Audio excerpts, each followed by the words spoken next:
Hi, I'm Peter Masters, an MBA student here at the University of Rio Grande, and welcome to Business Talk, our weekly University of Rio Grande and Ohio State University South Center's podcast show. We are here at the University of Rio Grande TV studio. Not only are we doing live internet radio through Blog Talk Radio, but we are also live on the Jackson Educational Access Channel and Channel 17 University of Rio TV channel. Our podcasts are archived and placed on YouTube for viewing and listening again. Our mission is simple: to promote the University of Rio Grande and its diverse educational programs, promote the Ohio State University South Centers and its many business technology programs, promote the various small businesses and economic support organizations, and finally promote Southern Ohio, a great place to live, learn and enjoy life to the fullest. Co-hosts are Jason Winters, Director of the Center for Small Business Entrepreneurship, and Mike Thompson, Instructional Design and Media Services Director, both with the University of Rio Grande. We also have Patrick Dengel, Business Development Specialist with the Ohio State University South Centers. Today, I would like to welcome Shayna Chapman and Jodie McCalla, board members of the Digital River Project, Gallia. Welcome. Thank you. Boy, Pat, it's really good to be back this week. You know, for the last few weeks, I've been MIA, other appointments, and then, of course, mom's surgery, and we thank you for all your prayers and support in that. Mom's doing quite well. But it was because of our show, right? It was. That we dedicated? It probably was. Yeah, that's it, yeah.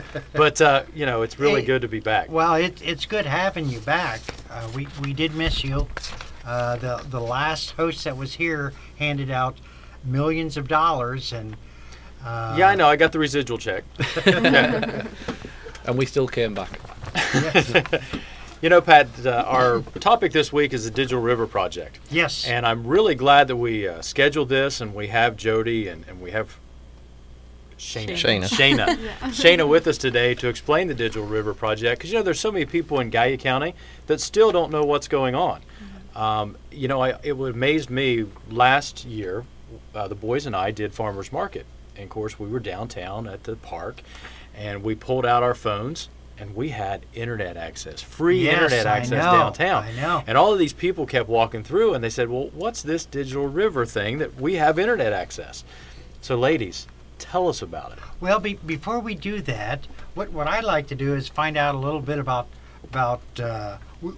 who they are and just a little bit of personal, if you don't mind. So Jason. you want to get personal? Yes. Okay, we understand. Pat wants to get personal. So, ladies, tell us about yourself, please. Yeah, what's your sign? Yeah, what's your sign and all this. Well, Shayna probably knows her horoscope today. I probably do. I'm very into that, actually. My name is Shayna Chapman. I'm a certified public accountant here in Gallia, Ohio. I am a board member with the Digital River Project, and mostly I am a finance person, and so I really try and take a look at numbers and see what's going on and what our community needs in that area, and try to provide advice for that. And I am a Virgo, and I'm very, very Virgo. It goes well with being a CPA. My name is Jodie McCalla. I am the managing director of Crosschecks. We are also located on the Digital River on 2nd Avenue. You might, if you drove by, we have BTS outside of our door, so that's who we are. I am an engineer by trade, and I have been back in Gallia. I grew up in Gallia and have been back now for about 5 years. And I'm also the president of the Gallia Rotary Club, and I sit on the Chamber of Commerce board as well. So. What's Crosschecks? Crosschecks is a pilot project we're doing with Holzer Health System. It's a biometric patient identification project. For those of us who are not engineers, what is a biometric? It's basically your fingerprint. Yes. You been to the doctor lately? Yeah, I did, and they, you know, yeah. Okay. Do it again. It works. Yeah. And you would say that Crosschecks was a direct or indirect result of the Digital River Project? Absolutely. About a year ago, we had a gentleman by the name of Sean Lane that decided to open up a business, BTS Software Solutions in Gallia, and that's actually, a sister company to Crosschecks. Sean also owns Crosschecks. So that's what we've been doing for the last year. And the Digital River Project was initially his idea to help, get our community involved in bringing technical jobs to Gallia County and kind of building an ecosystem and a culture where we could attract companies like that and software engineers and engineers by any trade in technical jobs. Well, And Sean is not a guy from, a big city somewhere. He's a hometown guy, graduated from River Valley High School, and went out, made well, and has come back to give back to the community. Yeah, he was an alumni of University of Rio Grande as well. Right. Oh, fantastic. And so in starting the Digital River Project, what sort of is the mission, the vision that everyone is hoping that the Digital River Project will develop for Gallipolis?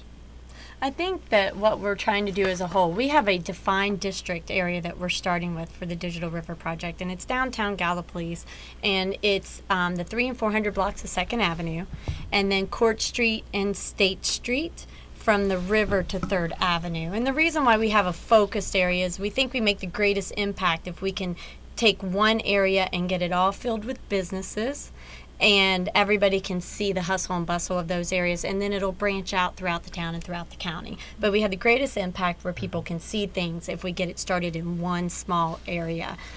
Thus your Wi-Fi around the park. We want people in the park. We want people to be able to take their laptops out and enjoy themselves in the city park, especially in the summer, and hang out. The mission then is for the entire town and area to grow and to have these jobs that are well-paying jobs, and that everybody ends up benefiting from those.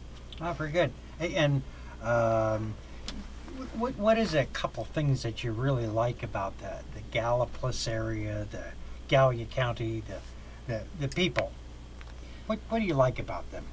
Well, I would first say I think I remember when I was a little girl, you would look down 2nd Avenue in Gallipolis, and there were so many different shops, and it was a great way to spend your weekend with your family, to go and just walk around. And I think that's sort of, as young people living in Gallipolis, that's the culture that we want to see. A lot of young professionals want somewhere where we can, start a family and live in an area where there's a lot going on, a lot of different diversity and things that are happening, things that are happening on a Saturday night that are going to be fun for the entire family to go to. But still keep, the beauty of Gallipolis is it's still a small town. Right. And the river is beautiful. We have an absolutely beautiful town, and there's not very many places that can compete with the natural beauty of it. And so you have this small town atmosphere, and there are so many travelers. I live in the downtown area, and I know, living around the city park area, that there are so many travelers that come through and they say, this is a beautiful town. Do you have a coffee shop? And it'll be a Sunday, and I'm like, well, do you have this, do you have that? And they love the town, but there's not any there at that point wasn't too many places here for them. Right. So we see the ability to combine these businesses with the natural beauty and create something very special here, local. One of the concerns that any large industries are concerned about is the workforce. And I know that in talking with Jason and Mike and many of the different guests that are featured here, we find that the workforce is one of the best in the nation, would you say? We have people that are dedicated workers. We do. We have people that really want to work. They want a job. They want to do something exciting and different, and they need that job creation to be able to stay. We have children, if you will, that go to college and they want to come back here, and they're educated in something technical, like what Jodie was educated in originally, and they don't have we don't have the jobs here to bring them back. But if we did, the people that were here would stay here, and the people that are still here now, it would open doors for them to have higher paying jobs and different things that they may be qualified for and definitely would work hard for. We know our workforce is strong, and we want to give them the opportunities to succeed. Right. I know one of the arguments we're very blessed here in Gallia County with the Gallia City School as well as the Gallia County to have brand new schools in the county. Absolutely. And I know one of the arguments when we were trying to pass the levies and build the new schools was the fact that we need professionals to come to the county. You know, we need the doctors, we need the lawyers, and it's hard to staff a hospital with doctors if you don't have good schools. Right. So it's my understanding that that's really where we're going with the Digital River Project. We are trying to enhance the downtown to attract professionals for the BTS program, the cross-checks program, and other technical programs that require business professionals. Right. And I think one thing to mention too is we have, I mean, right here at the University of Rio Grande, we have the Rio Sense program, which is basically a software engineering program. These kids are so smart, and they have the ability to create the next Facebook or the next Twitter. But, you know, they have that ability, and if we can convince them to start something like that right here in Gallia County, then look at that economic development for that. So we want to encourage our young people to, you know, go after their ideas, and I think that's really a lot of what the Digital River Project has to offer, is that we want to take risks on people that have an idea, because you never know when that idea is going to turn out to be something great and change the world. So what's available to that young entrepreneur? Someone has that idea for that next company. How do they get hooked up to the Digital River Project, and how can the Digital River Project specifically help them start their business, maybe find a location? Well, I'll first say, you know, not only does the Digital River Project provide fundings for, you know, even small business owners, entrepreneurs, we also have a board of individuals that are accountants, lawyers, real estate, a representative from the Ohio State South Centers. So we have this built-in network of professionals that can just be your support system as you move forward. So we've got a lot to offer. When we invest in you, we obviously want to see you succeed. Right. And so what Jodie was saying is absolutely correct. We have 12 board members from different business areas, and some of them city commissioners, city employees, county employees in economic development. All those people have you know, a stake in the game, and we want these. And we want our young people to stay here, like she was saying. And so we absolutely will do our best to make sure that we help you in your endeavor. You know, you're hitting a very important part, and that is the fact that people do need mentors. They need support. When you start a business, you really think you know everything, and then you start learning, boy, you know, this is a little bit tougher. So it really sounds like a good plan, having 12 really good individuals from all walks of life wanting to help succeed, sort of like a business incubator, wouldn't you say? Yeah, and that's a good point, actually, a business incubator. Those, you know, we're not necessarily in the incubator business per se, but that would be something that would phenomenally help these people, that would pair well with us. We would love to see that happen. Yeah, well, we are in our own small way. We are, and we would love to see an incubator in town. That's something that we would love to see, an actual real incubator come where these people can think through and have those mentors beyond just us trying to help them with funding and backing them, but somebody really to sit down that's their job and say, this is how you want to think through this. Right. Incubators are a phenomenal opportunity for people to learn. Right. You know, one of the things that I found very, very important is the local school systems, the local universities.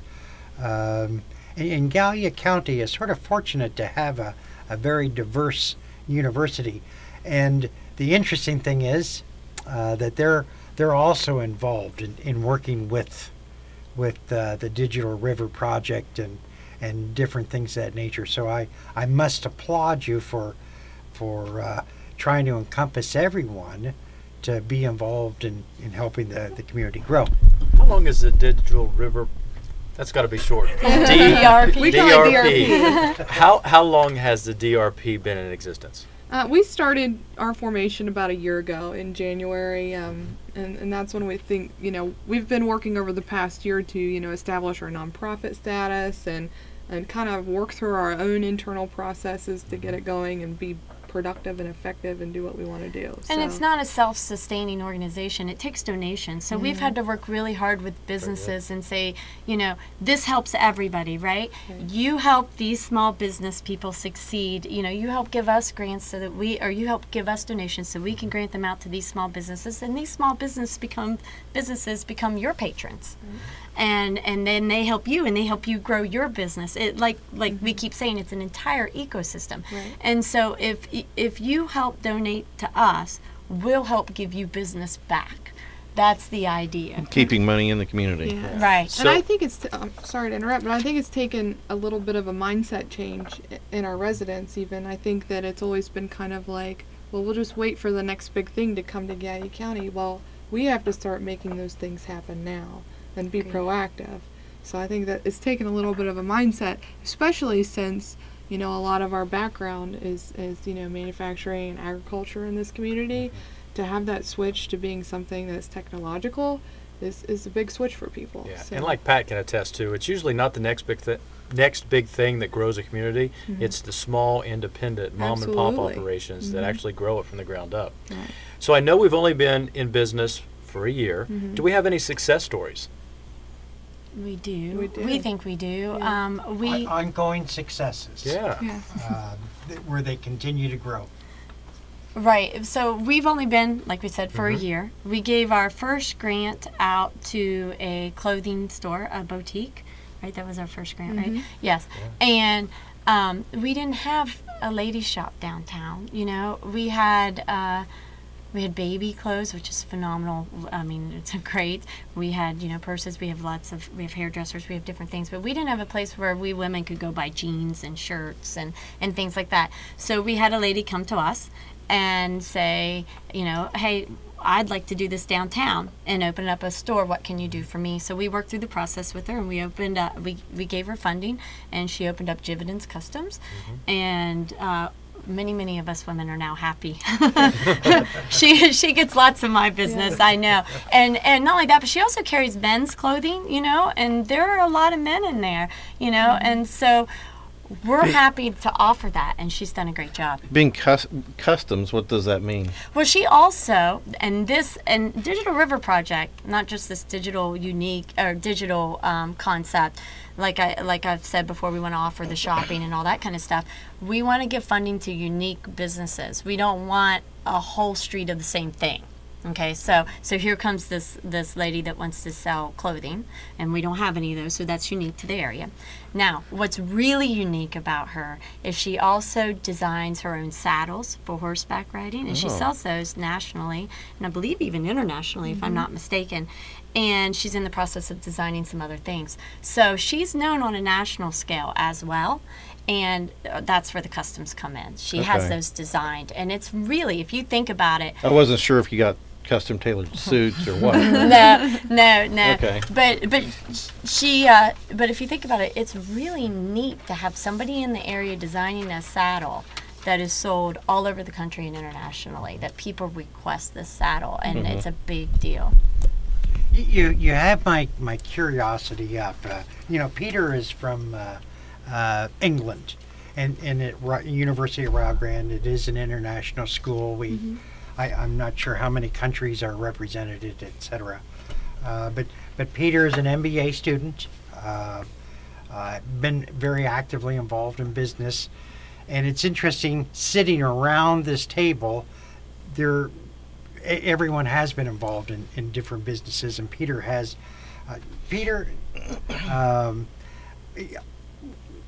In England, do they have similar kinds of opportunities? Not in terms of the Digital River Project, where obviously they're set up completely differently, unlike a bank.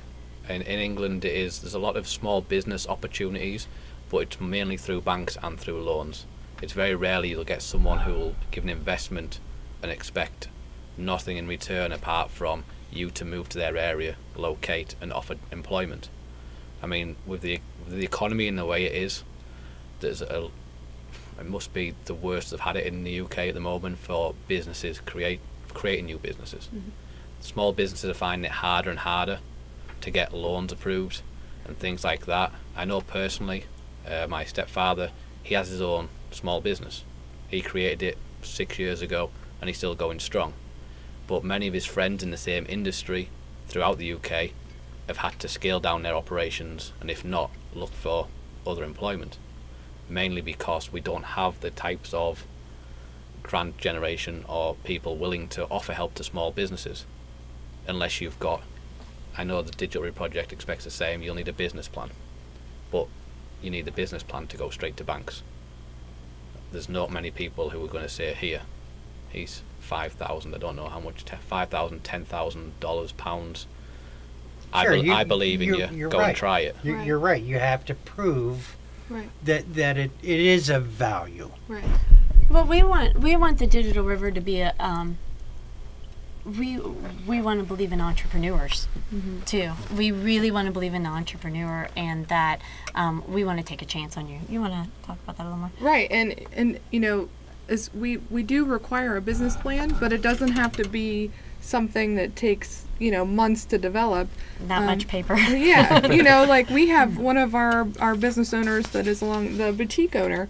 She has a record of owning her own business for the last 20 years. So she's an established businesswoman who knows what she's doing. So, you know, it's not, I don't think she created a business plan 20 years ago when she opened up her first business. So, you know, we think we want everyone to work through that process in their minds, but we're not going to get stuck in these, you know, loopholes where it just becomes hard to get any opportunity.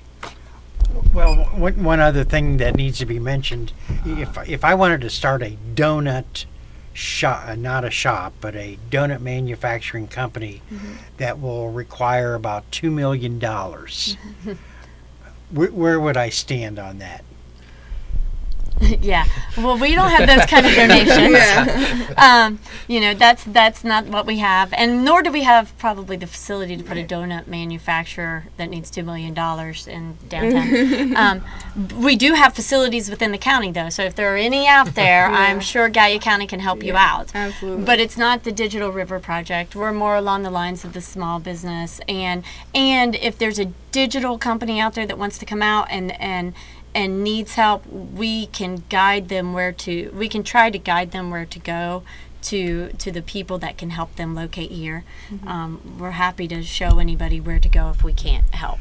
So you have a lot of resources available, not just for one type of business, but for many. Sure, and I was going to tell you, you know, if we couldn't help that donut manufacturer specifically, we have the economic development director on our board, as well as the rep from Ohio State's South Centers, so we can put you in touch with people that know how to help you. Like Chamber of Commerce, Community Improvement Absolutely. Corporation. See, that's the other thing. Not only is the Digital River Project here, but there are a lot of organizations here that want to see business thrive. And so if it's not our organization, maybe we can direct you to somebody else. We'll certainly try. Well, it is interesting, regardless of what we hear on when it comes time for elections. Businesses are the only ones that create new jobs. It is not anyone else but small businesses. Well, you know, small businesses are 50% of the jobs in the United States. Well, let me rephrase that. 50% of the jobs in the United States are privately employed jobs. 50% not. 50% of those privately employed jobs are small business jobs. And those are mom and pop stores and people that, you know, that are the type of people that will come ask us for help.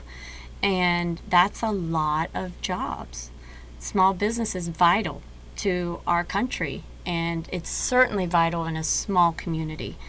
And there's nothing, any way you go about it, there's nothing like walking into a small business and feeling like everybody there wants you to be there and to shop there. They want you in there. They need you in there, and a small business makes you feel that way when you go in. You know, statistically, when an individual buys locally, that dollar goes around the community 7 times. Right. So for every $1 that's sold, you have $7. You know, someone has to get a haircut, and someone has to buy goats, or whatever. No, that's So where does it absolutely go correct. on the 8th turn? Does that go back to the government then? We actually 8th, had 9th, 10th. Yeah. our the clothing boutique that we help support. She actually said that on Small Business Saturday was her biggest day of sales so that's important to shop local and especially shop small business. You know, we really do push that. That was one thing. We had special banners made, put in the park downtown. You know, we know there's the Friday after Thanksgiving and everybody goes wherever they need to go. There's the digital Monday when everybody's back to work and they kind of slough off and play on the internet and order their stuff. But on Saturday is Small Business Saturday. And so we really tried to get people to shop local at downtown. And she said it made a difference. And we're hoping it made a difference for not just her and what we had a stake in, but for everybody downtown. It certainly, like you said, instead of taking your dollar elsewhere, it certainly helps everybody else downtown. Well, there's also a misconception that one of the reasons why we go to shopping malls is that there's wider selection, it costs less, and that's not necessarily the case. I would venture to say that 90% of what we are looking for we can find in the community. Absolutely. And 95% chance that it's going to cost you less.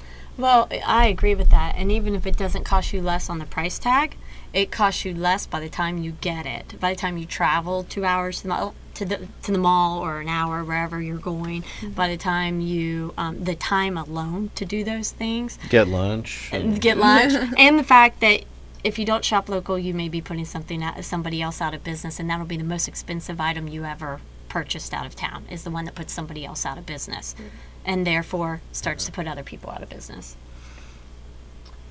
We're close to finishing up, and I know that you have about 20 pages worth of information. What are a couple key points you want the listening audience to know about the Digital River project besides it being quality? Well, I would just say that if you're interested in applying for any kind of grant opportunity, just go to digitalriverproject.org and complete our application, and then it tells you, the instructions for submitting it. Obviously, we want to encourage everyone to shop local, especially our downtown Digital River project area.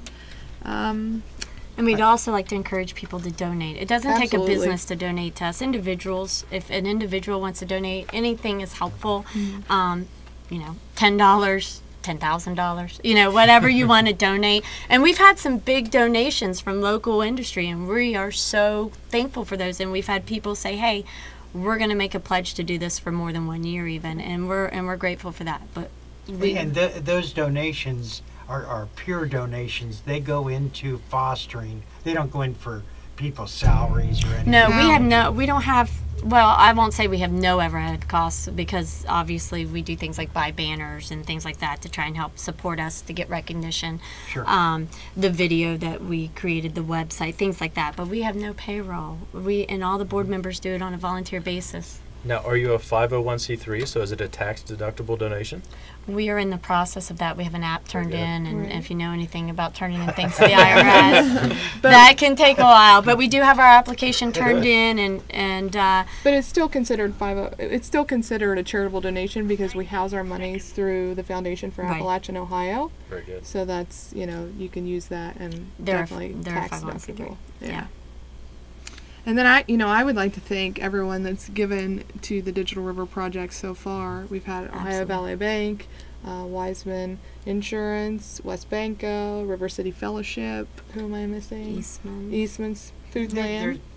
There's a number of smaller ones, so it really doesn't matter. You're not looking for big numbers. Right. You're looking for participation. Yeah, we're just everybody in this community just needs to band together, and it's a group effort. One organization can't do it by themselves. We have to all kind of get And together. if you're interested in helping, you don't have to sit on the board to help. We can form committees and put people to work to help us Right. as well.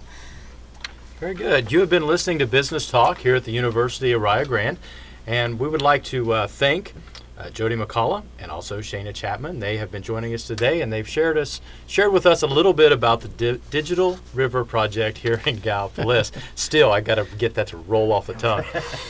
Ladies, thank you very much for joining us today. Thank you. Pat, who will be joining us next week? Next week we are going to be featuring Brad Burgerford. Brad Burgerford. Yeah, it's contagious. It's contagious. Brad Burgerford is a horticultural horticultural specialist who is going to talk about a variety of different things, how to grow in a small plot some really good fruit, vegetables, and things of that nature. So, just in time for spring. Yes. Absolutely. So yes. stay tuned next week. I'm Jason. I'm Mike. I'm Patrick. And I'm Peter. Thanks for watching. And have a good day.